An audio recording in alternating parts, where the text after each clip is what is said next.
I had a second grade teacher. She was very bad and very rude. And she always brought fear. She didn't show love. She showed lack of self-control. And according to my race, since I'm Hispanic, she did not show any sort of impartiality at all onto me. And think of a story of you guys when you guys had like a serious, like crazy story of like a teacher who like always showed like some nastiness upon you or anything at all, good or bad. But my point is that with my experience, I learned from this teacher that teachers are supposed to show, you know, impartiality, demonstrating self-control and love, according to my experience.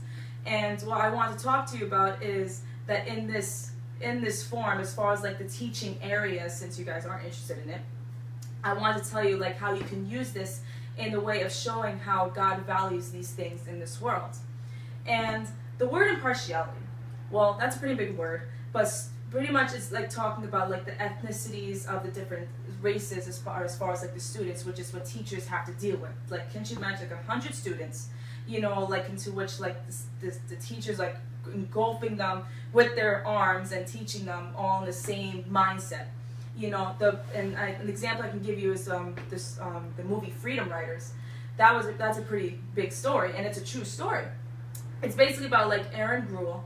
You know, she comes across like these challenging students who are labeled as unteachables only because they're gang races, which is like Asians and Latinos and like blacks and stuff like that.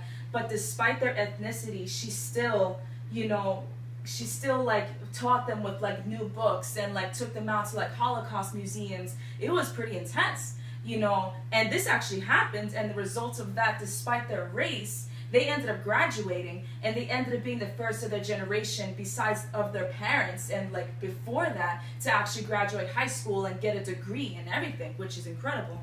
And in the Word, you know, how God shows this, it's written in Romans chapter 3, verses 29 to 30, when it speaks about when Peter, he basically like was like a man in a wave, like going back and forth between the Gentiles and the Jews, you know, like acting one way, being a hypocrite. Meanwhile, Paul was like, what are you doing? Like, we're all the same people.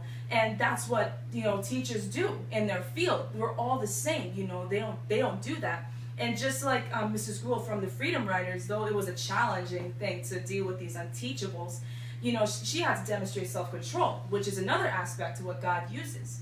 And speaking of self-control, that is another hard thing, you know, that teachers deal with. Now, for example, I could be a teacher, and I'm going to be real. Think either from a student to like a sibling, you just want to go crazy. So if I'm dealing with a challenging student, and if, like, say, for example, you know, she's giving me an attitude, sometimes I want to just, like, grab her and, you know, and go like this and, like, smack her in the face and stuff like that. Thank you very much. You know, but you can't do that, you know, but that's pretty funny, but that you wouldn't be able to do it. That's absolutely impossible. But it would cause, like, a whole big dilemma. But in the Word, it doesn't talk about that. It talks about, in 1 Timothy chapter 3, verse 11, some of the words that it says is, to be not malicious talkers but temperate, you know, to be self-controlled. You know, in doing that, you will receive respect, and that's another positive aspect of that. And self-control is pretty much under a large umbrella of love. And in 1 Corinthians chapter 13, verses 4 through 7, it speaks about those things like patience and kindness and self-control. But one of the things that teachers do in their field of work is that love does not give up. See, teachers, according to the speech communication textbook, you should read it, it's very interesting.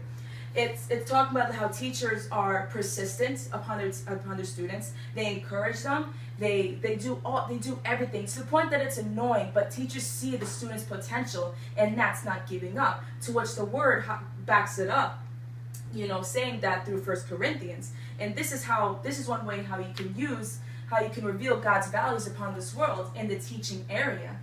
And knowing that you have received enlightenment and knowledge of these things, you received, just keep in mind that as a teacher, you know, you do countless things with hundreds of students. You want to show impartiality, and that's what God values.